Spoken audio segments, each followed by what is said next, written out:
Komisi Pemilihan Umum telah menetapkan pasangan Prabowo Subianto dan Gibran Rakabuming Raka sebagai presiden dan wakil presiden terpilih dalam Pilpres 2024. Meski dua pasangan calon lain, Anies Baswedan, Muhaimin Iskandar, dan Ganjar Pranowo Mahfud MD, tengah mengajukan gugatan sengketa Pilpres di Mahkamah Konstitusi, namun komunikasi politik antar parpol sudah mulai dilakukan.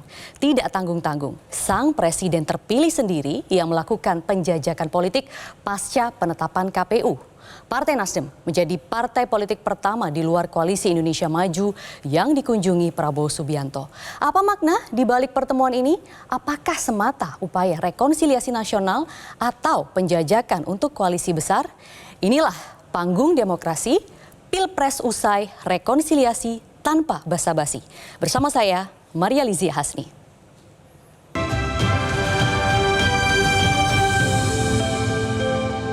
Dan pemirsa telah hadir untuk mengulasnya Dewa Sekjen Partai Nasdem Ja'far Siddiq. Selamat malam Bang Ja'far. Selamat malam Mbak Maria, Assalamualaikum. Terima kasih atas waktunya. Juga ada pengamat hukum Ray Rangkuti. Selamat malam Bang Ray. Malam. Ada juga peneliti politik senior dari BRIN, Ibu Siti Zuhro. Selamat malam Bu Siti. Selamat malam.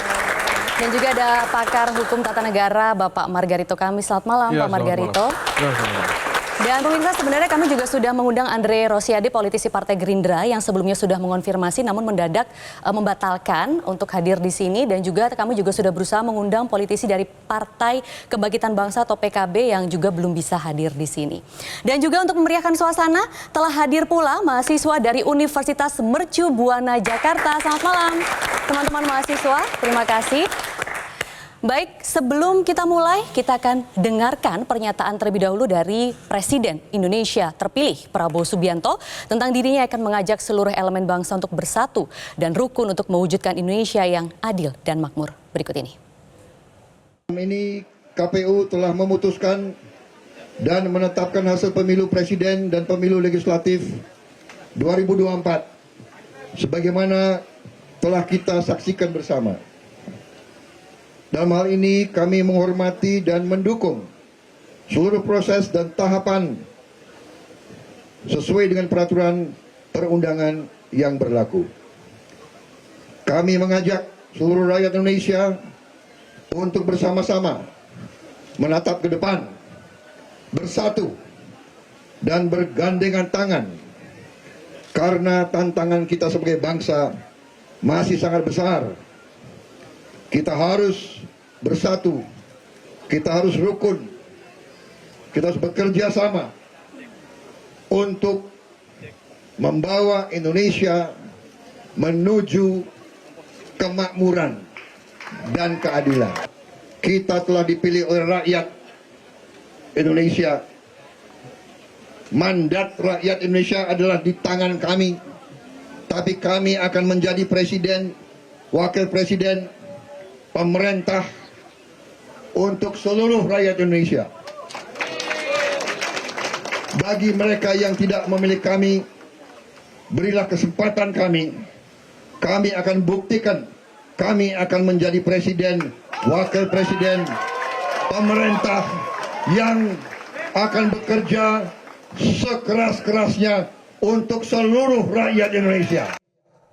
Ya, bersatu dan bersatu. Dan di kesempatan yang lain juga Prabowo Subianto mengatakan bahwa ingin merangkul semua pihak untuk persatuan Indonesia. Nah, saya ingin mengonfirmasi kepada pihak yang sepertinya pertama kali ingin coba dirangkul ini oleh capres terpilih ya, Prabowo Subianto. Nasdem adalah partai pertama di luar koalisi yang dikunjungi oleh capres terpilih Prabowo Subianto setelah pengumuman dari KPU. Apa sih Bang Ja'far yang dibicarakan saat itu? Yang pertama tentu saja pertemuan itu kita melihat kenapa Nasdem mungkin jejak pertemanan Pak Surya dengan Pak Prabowo itu kan panjang. Mereka pernah sama-sama menjadi politisi Golkar, kemudian berpisah jalan karena mendirikan partai masing-masing ya. Dalam artian komunikasi kita mengetahui dalam jejak rekam sejarah Indonesia, politik Indonesia itu persahabatan, pertemanan itu menjadi modal yang sangat besar untuk secara terus-menerus melakukan dialektika dan juga menjawab tantangan-tantangan zaman. Baik. Jadi pertemuan itu apa maknanya? Maknanya menurut saya yang pertama adalah silaturahmi. Yang kedua, adanya sportivitas, adanya keteladanan, dan kemudian adanya kebajikan yang ditunjukkan oleh yang menang dalam hal ini Pak Prabowo, ataupun Nasdem di koalisi pendukung Anies Muhaimin. Ada apa itu? Ada pendidikan politik dalam keteladanan itu. Biasanya di kalangan elit kita tidak selesai begitu KPU mengumumkan. Pak Surya, Nasdem memberikan statement pertama menerima hasil pemilu.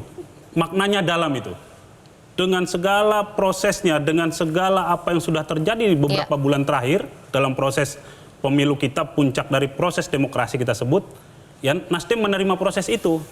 Kenapa? Karena ada tantangan berikutnya, bukan sekedar kita tidak lagi berlarut-larut dalam proses ini curang, apa segala macam, bukan. Bukan di sana maknanya, tapi bagaimana tantangan-tantangan ke depan bisa dijawab. Yang paling penting dari proses Pilpres ini menurut saya adalah sangat berbeda dengan 2019.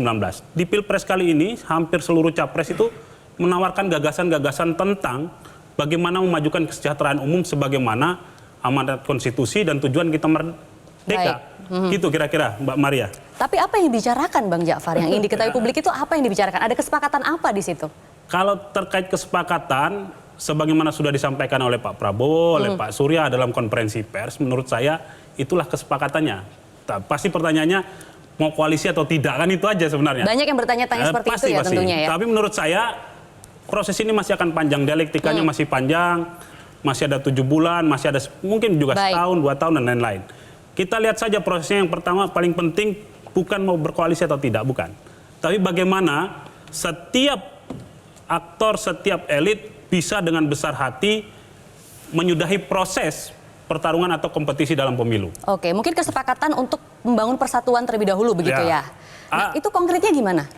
Yang pertama tentu dalam proses bagaimana membangun persatuan ini adalah kita sama-sama punya perspektif tentang national interest. Apa sih tantangan kita ke depan? Pastilah apa tantangannya.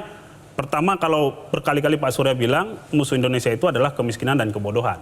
Bagaimana pemerintahan yang baru nanti bisa mendorong kemiskinan itu semakin kecil, artinya kesejahteraan meningkat, dan kemudian kebodohan-kebodohan itu bisa dicerabut gitu loh, dikurangi, kemudian menjadikan Indonesia sebagai negara besar. Itu Mbak Maria. Baik.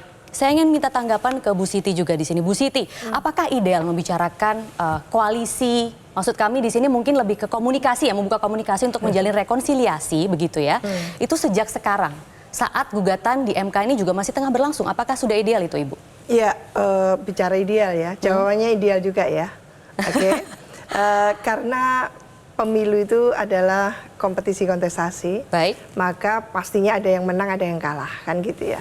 Tapi dalam konteks Indonesia disebutkan tadi itu supaya tidak mengancam sila ketiga persatuan Indonesia. Tentu ada kaidahnya, ada fatsunnya. Apakah pertemuan kemarin itu katakan gitu ya, ini adalah too much too soon gitu ya, untuk satu koalisi yang ideal gitu. Kan kita harapkan koalisi yang ideal itu yang relatif permanen. Karena koalisi dibangun sejak awal itu adalah koalisi yang bukan begitu dibuat gitu ya, segera setelah Pilpres diumumkan kocar-kacir. Tidak seperti itu. Nah, maka ini yang tidak diawali sejak pemilu ke pemilu itu selalu seperti itu. Pemilu 2019 juga seperti itulah. Kalau idealnya ya tidak kocar-kacir tusun seperti ini, apalagi masih menyisakan berbagai persoalan yang diidentifikasi sebagai pelanggaran. Nah, ketika ada pelanggaran-pelanggaran itu, tuntaskan dulu. Karena ini akan, apa istilahnya, terwarisi untuk pilkada serentak. Jadi membuka komunikasi itu tadi sebenarnya jangan dulu begitu? Komunikasi boleh, tapi kan ini politik banget. Nggak bisa, nggak diartikan politik gitu ya. Apalagi ini pertemuan antara elit, tokoh penting politik. Nggak mungkin tidak ada istilahnya itu substansi politik. Jadi ini politik banget. Tapi ini wajar sebagai capres terpilih Bu Siti ingin mencoba rekonsiliasi, merukunkan begitu, mendatangi pihak-pihak yang di luar koalisinya. Iya, Pak Prabowo memang tipe yang gentle ya, kita harus akui itu. Tapi bukan berarti lalu mengaburkan makna gitu ya, bahwa ini ada persoalan yang sangat serius dengan pelanggaran-pelanggaran di semua hampir tahapan pemilu kita. Lah ini urusi dulu. Karena kalau ini kita tidak selesaikan, kita tidak tuntaskan, apa yang terjadi? pilkada nanti 271 daerah itu November nanti akan terwarisi dengan gaya-gaya seperti ini. Lalu menghalalkan semua cara, pokoknya menang. Itu yang harus kita hindari. Jadi bagaimana maraknya uang dalam pilkada gitu. Jadi ada idealisme tadi kalau kita tanya idealnya. Tapi ini gaya Indonesia banget sebetulnya. Gaya Indonesia banget yang jangan sampai nafsi-nafsi setelah pemilu kan gitu. Bagus saja, cuman jangan sampai membuat demoralizing gitu ya, bahwa ini sudah bubar ini yang namanya koalisi Indonesia perubahan gitu ya. Intinya tetap harus dikawal begitu ya, proses atau gugatan-gugatan yang sedang berlangsung saat ini. Tapi sudah ada ajakan belum Bang Ja'far? Boleh jawab nanti, kita jeda terlebih dahulu pemirsa. Jangan kemana-mana, tetaplah di Panggung Demokrasi. Sudah persaingan, saatnya kita kerjasama, saatnya kita bahu-membahu untuk bangun bangsa kita. Itu saya kira yang paling penting ya. Demokrasi kita jaga, Bhinneka Tunggal Ika adalah suatu realita, harus kita bela, harus kita pertahankan, dan kita menatap ke depan dengan optimis.